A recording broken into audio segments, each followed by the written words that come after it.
Hamburg stood absolutely no chance today. Bayern destroy, thump, circumcise, and reincarnate Hamburg in the Bundesliga day, match day 3, 5-0. 5-0. Beautiful football on display today by the Bayern boys and Vincent Kompany, our general Vincent Kompany.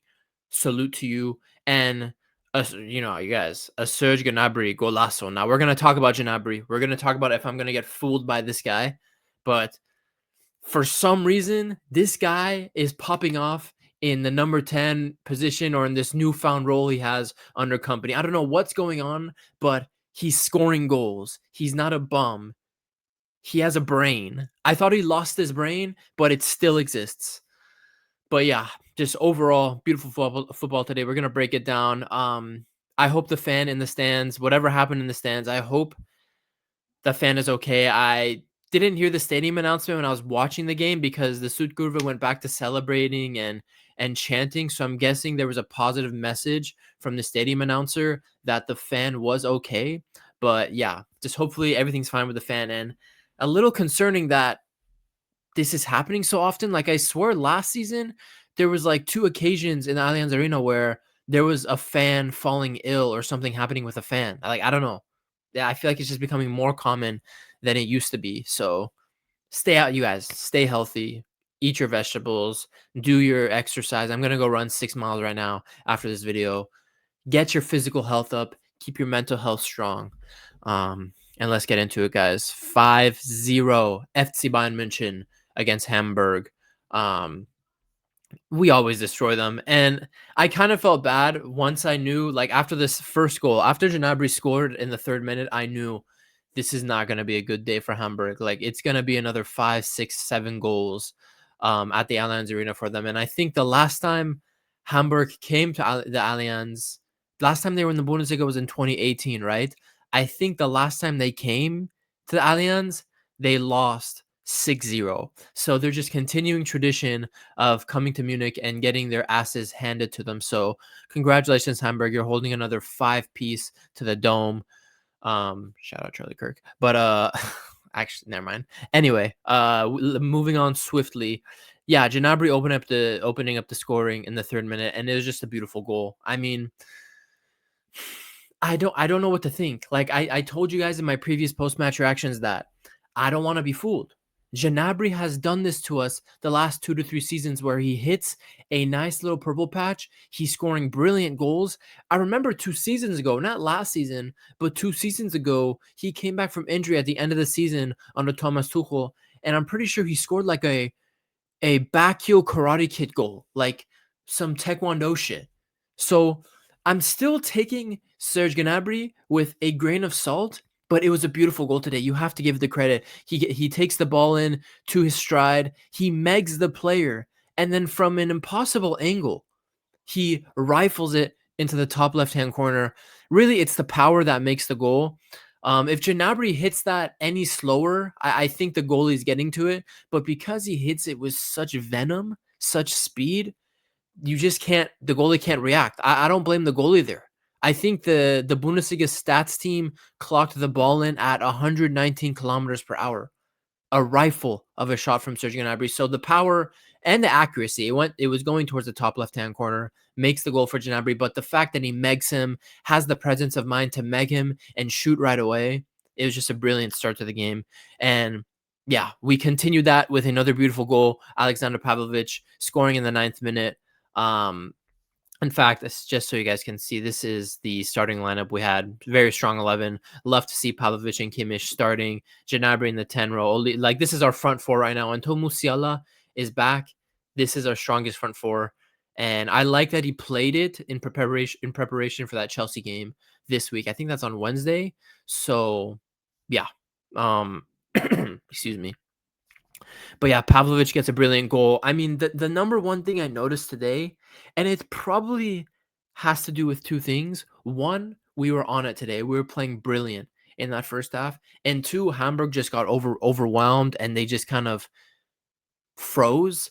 But within the first 10 minutes, our build-up play in front of their in front of their 18-yard box was just amazing. Like The players were combining. Olise would cut in, pass to Gnabry, one-touch football. Gnabry would pass it back to Olise on a one-touch. Olise would then find either Luis Diaz on the left side, or he'd cut back to the other side and play Konrad Leimer on his second touch on a through ball, or find Harry Kane to his feet. Like, the combination play today for us was exquisite. I love to see it. I love that one touch, keeping things simple. You see the first player you see, you play him. If there's no option, switch it. Like, the team was thinking fast. The team was playing quick, exciting football. I love to see that. Sometimes we get stuck in this mojo of, oh, I don't see options. Let's pass it all the way back to Upa. Let's pass it back to Yoso Kimmich, Ta, whatever, and let's recycle possession. But today, we were finding little pockets of space and acting quickly on them. We didn't really think, oh, what if I fail the pass? It's too risky. We just made all the risky passes that allowed us to create some beautiful plays on top of Hamburg's 18-yard box, and we were just creating chance after chance after chance. And the Pavlovic goal was exactly that. I forget who passed it into Harry Kane, but Harry Kane controls the ball, top of the 18-yard box. Pavlovic sees the run, he makes the run, and Kane picks him out, and a good finish from Alexander Pavlovic for 2-0. Yeah, really good. And then and then a handball was the next, thing that happened in the game. Sumahoro, I don't know how to say his name. Abubakar Sumahoro, 20 years old, starts the game off with a yellow card 40 seconds in and causes the penalty. It's one of those ones. I don't think he was trying to handle the ball, but his arm was just in no man's land, and the ball strikes his arm when Gnabry tries to control a ball when making a run into behind, and it's a penalty, and Harry Kane dispatches the penalty. Good to see after he missed, or not he missed, but he had his last penalty saved in the Wiesbaden game in the Pokal just 2.5 weeks ago. Excuse me. So, yeah, Harry Kane getting that assist, getting a goal, and to finish it off in the first half, ending on 4-0. Luis Diaz gets a goal. It's a little lucky. I mean, he's aiming for the top bottom right hand corner, but it deflects off the defender. It's just one of those deflections where it completely changes the trajectory of the ball, and the goalie's rooted to the ground, and you just can't do anything. So impressive first half. And then I like that after the first half, Gnabry's brought out because he played 2 games for Germany in the international window. And if he's playing well, let's keep him fresh. Let's keep him fit. We have Chelsea this week on Wednesday. Taking out Upamecano, cool, because he played 2 full 90 minutes for France during the week. Love to see that. Like, these are smart substitutions. Getting Nicholas Jackson on for a full 45, cool. We'll talk about Nicholas Jackson. He wasn't great. Nicholas Jackson wasn't great, but it is what it is. And Rafa Guerrero came on. Guerrero ended up coming off again, and Bischoff came on in the 63rd minute because he picked up a little injury, a little bit of discomfort. But yeah, and then Harry Kane gets his 5th goal, assisted by Michael Olise. Just again, we were pressing Hamburg. Eventually, Olise finds a lot of space to pick out Harry Kane. Harry Kane picks out the shot, and bottom right-hand corner, 5-0. And after that, after the 5th goal, we had some more chances, but we just kind of relaxed, which I like to see. Like, we don't always, when we're up 5-0, especially, we're at home. We just came back from international break. We don't need to, come on, let's get 10 goals. It doesn't always have to be like that. Like, if this was a Dortmund, oh, let's pummel them. Let's get those 10 goals. But it's Hamburg. It's 5-0. The players just came back from international break. We have Chelsea on Wednesday. I think the players just relax a little, slow the tempo of the game down. And Hamburg's performance in the second half was a lot better as well. They were more defensively resilient. They were a little bit more threatening on the counter. They didn't really create much today. They had one chance in the first half, which came off the mistake of Josip Stanisic missing a clearance or missing his touch on a long ball. But besides that, they had some dangerous counterattacking opportunities, I guess. But Leimer, Stanisic, Ta, Upa, when he was in, they all did really good job to close all those down. And I thought everyone played well today. I wasn't disappointed with anyone. Even off the bench, I really wasn't disappointed with anyone. Top to bottom, Neuer was fantastic. I mean, at the end of the game, Neuer was so bored. He's coming up to the halfway line to retrieve the ball. Jonathan Tah had a very strong game. This was a much better performance from Jonathan Tah now. It is Hamburg. So let's see what you do against Chelsea this week, bro. Against João Pedro. A guy like João Pedro, Neto, Jamie Gittins, etc. Let's see what you do, but this was a much better performance from Ta. But even when both center backs were on the field before Upamecano got subbed out, Upa was the best defender on the pitch, 1000%. He was winning everything, every duel, every physical battle, every counterattack. Most of them were being stopped by Upa. Every loose ball, Upamecano. It got to the point where like Upamecano wins the ball and Jonathan Tah is like mid-game clapping him up and telling the fans to give him props because Jonathan Tah is like, holy shit, I'm watching a master at work right now. So Upamecano, fantastic performance in the first half. And yeah, just top to bottom, Pavlovic, this was a great performance, starting, playing the whole 90 minutes. I love to see that. And he gets the goal alongside Kimmich. They worked well together. Again, it was Hamburg, but they did work very well together. This is the midfield we know. This is the performance that we know we can get when Pavlovic and Kimmich are on it together, working together, and connecting and creating attacks, counterattacks with the front four. So strong game from them. And then, yeah, Luis Diaz, Gnabry, Olise, Kane, just good games for them as well. Yeah, and another positive thing, Nicholas Jackson came on now. The thing about Jackson is I'll give him time. Again, we talked about the whole Uli Hoeneß, his statements. Nicholas Jackson was not going to come here to be a starter. He wasn't going to come here to be, a Musiala kind of player, like that level of importance. He's here to come off the bench. He's here to start games when we can rest Harry Kane. He's here for moments like these, coming off the bench, taking off a Gnabry, who we know has had his fitness issues in the past. He's played a lot of minutes the last week or two. Let's give him a 45-minute rest before that Chelsea game. Like, this is the point of Nicholas Jackson. And he comes on. He had one shot. He just wasn't too impressive, but also it's his first game. He's only been here for like 4 days. Like, I'm sure he will gel with the team more. It just kind of looked like he didn't 100% know what he was doing on the pitch. Where to be, where to link up, what pass to make. So I'll give him time and he'll get used to it. But yeah, it wasn't a great 45 minutes. Like, seeing a Nicholas Jackson's 45 minutes and then comparing that to Lennart Carl. I mean, bro, Lenny G. Remember, Lenny G, 17 years old. This kid comes on and he had a freaking good game, bro.